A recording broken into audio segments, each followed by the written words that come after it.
I've never been to a drive-in movie. I had always wanted to. There was a really long time ago when I was like a kid, and my parents, we drove to Miami one day, and we went to a flea market, which I love flea markets. I haven't been to one in a long time. And they had the flea market at like a drive-in theater, and they had the screen there and everything. And I really wish we could have like stayed there. And my mom and grandma were not ones to miss any sort of shopping. Hope you guys are doing well and having a great afternoon out there, or morning or evening, or whatever you're watching. And whenever you're watching, we're going to listen to David Bowie, Drive-In Saturday. Of course, off of Aladdin Sane, 1973. Just continuing from where we had left off. Like I said, I would love to go to a drive-in movie. Just hasn't popped up in my things to do. There's a lot of things I would like to do. One thing I would like to do is listen to this song. So let's go ahead and do so. Talk about it a little bit after. Here we go.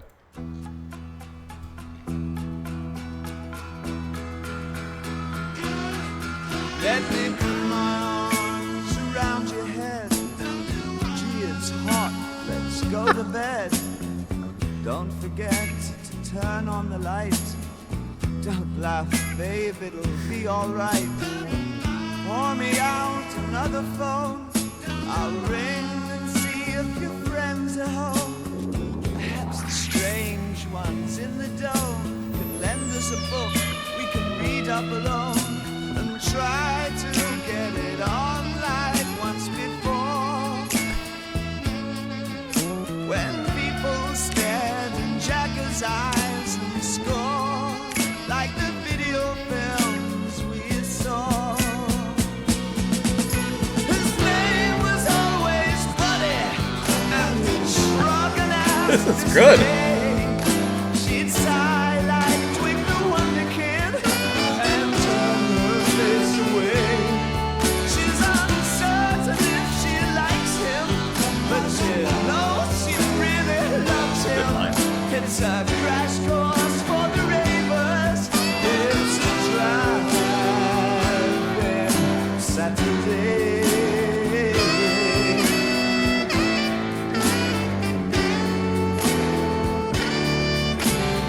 Young the foreman prayed at work. Neither hands nor lips at first. It's hard enough to keep formation amid this fallout saturation. Cursing at the astronaut that stands in steel by his cabinet. He's crashing out with Sylvia. Euro supply for aging men. With snorting head he gazes to the shore. Where once it raged, the sea that raged no more. Like the video films he saw. His name was always Buddy, drunk and ass in the stage. And she'd sigh like Twig the Wonder Kid and turn her face away. She's uncertain if she likes him, but she knows she really loves him. I got the sax in my head for It's similar a crash tones. course for the ravers. It's a drive-in Saturday. Yeah. His name was always Buddy, and he'd shrug and ask to stay. And she'd sigh like Twig the Wonder Kid and turn her face away. She's uncertain if she likes him, but she knows she really loves him. It's a crash course for the ravers. It's a drive-in Saturday. Yeah, yeah. Big descending chords on the piano.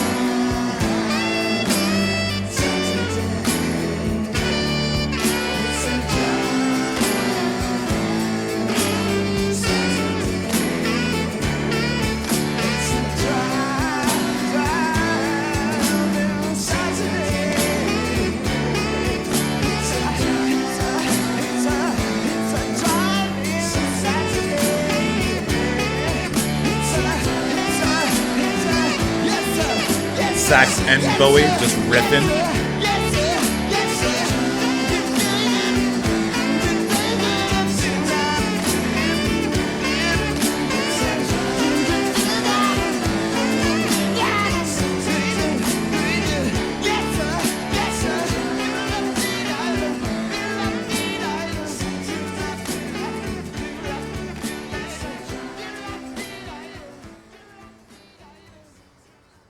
That's good. That's excellent.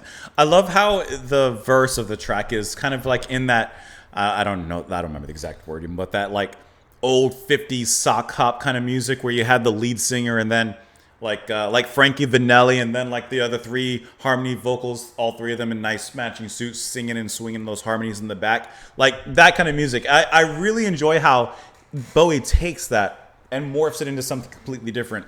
I also really enjoy you have Ronson doing the harmony vocals there in this track.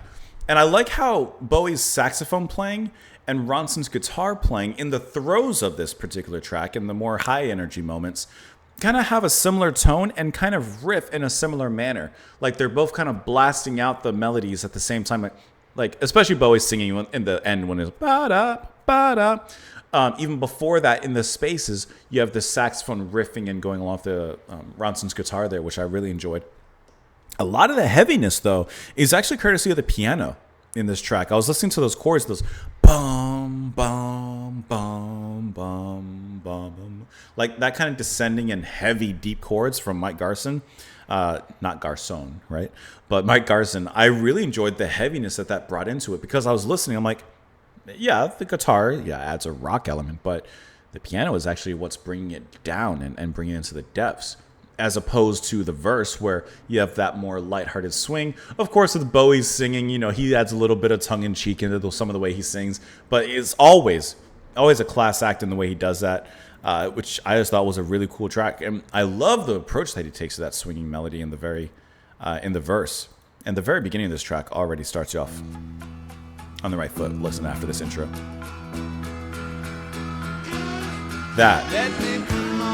See, like already, right there, 10 seconds in, you get the establishment of the rhythm, that swing, but it's that vocal line, that effect that comes in. And more in the first half of this track than the later part, you get some almost seemingly abstract pieces that are thrown in there, whether it is that vocal line or some of the effects that kind of swirl around the ambience of it later on, which I thought was cool in another way of how Bowie takes a convention, a genre, or a piece of music and changes it into something slightly different to give it a little bit more character, or at least a different sort of character.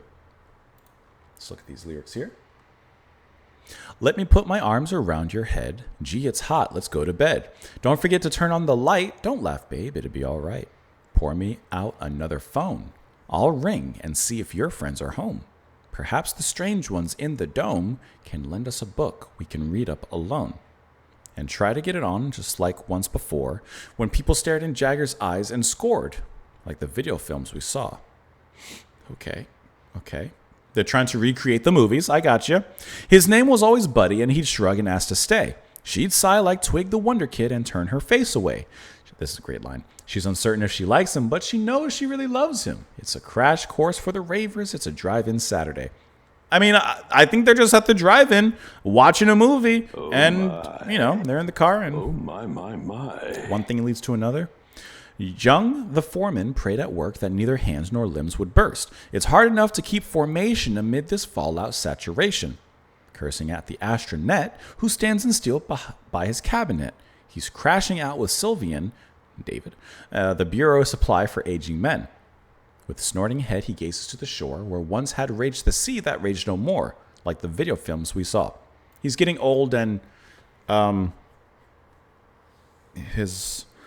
He's getting older, and his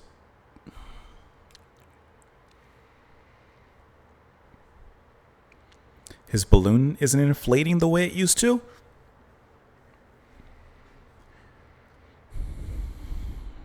And it just repeats the lines from there. Looking at the Wikipedia article for this one, it says it was released as a single a week before the album, and like its predecessor, the Gene Genie, became a top 3 UK hit. Heavily influenced by 50s doo-wop, that's what I'm thinking, doo-wop, describes how the inhabitants of a post-apocalyptic world in the future have forgotten how to make love and need to watch old films to see how it is done. I didn't get the post-apocalyptic part. I was getting the watching the films to figure it out kind of thing to an extent. The narrative has been cited as an example of Bowie's futuristic nostalgia, kind of like Diamond Dogs, where we get later on in that title track as well. It was inspired by strange lights amidst the barren landscape between Seattle, Washington, and Phoenix, Arizona, as seen from a train at night on Bowie's tour. Features Bowie's synth and sax, of course. The lyrics name check Jagger, the model Twiggy, never heard of her, and Carl Jung. The reference to Jung is significant according to artist Tanya Stark and heralds the pivotal influence of Jungian depth psychology frameworks upon his career. She suggests the lyric crashing out with Sylvian is a cryptic reference to the Sylvian fissure in the brain associated with visionary and hallucinatory experiences. Man, 73 and Bowie was way deep already. He was deep before that. He premiered the song in 1972, initially at either Pirates World, Fort Lauderdale, Florida, or in Phoenix, well before committing it to tape. He offered it to recording, or for recording, to Mott the Hoople, but they turned it down. Bowie later said he did not know why they refused it. Well, I guess it worked for him. It says Ian Hunter appears utterly perplexed by the song's pop complexity when Bowie plays it for him, writing that it has a hell of a chord rundown. Yes, it does. I would say especially because of Garson on that. Bowie claimed on Storytellers that his frustration with Mott the Hoople's rejection of the song led him shaving off his eyebrows during the Stardust tour, an alteration that remained evident in photographs as late as 74. Jeez. And it goes on from there. I need my eyebrows right where they are. I need them right here. I need them. There's nothing that's going to make me crash out like that, Sylvian or otherwise. Let me know what you guys thought of the track, of course, in the comments down below. I appreciate you watching, spending a little bit of time of your day, slicing a piece of your daily pie with me, and sharing it. Hopefully cherry. Oh, my aunt used to make a great strawberry pie. Yeah, just great. Oh, or cherry pie, rather. Cherry pie. Oh, and I don't even like cherries, but I'm thinking about it now. Have a wonderful rest of your day, and I will see you.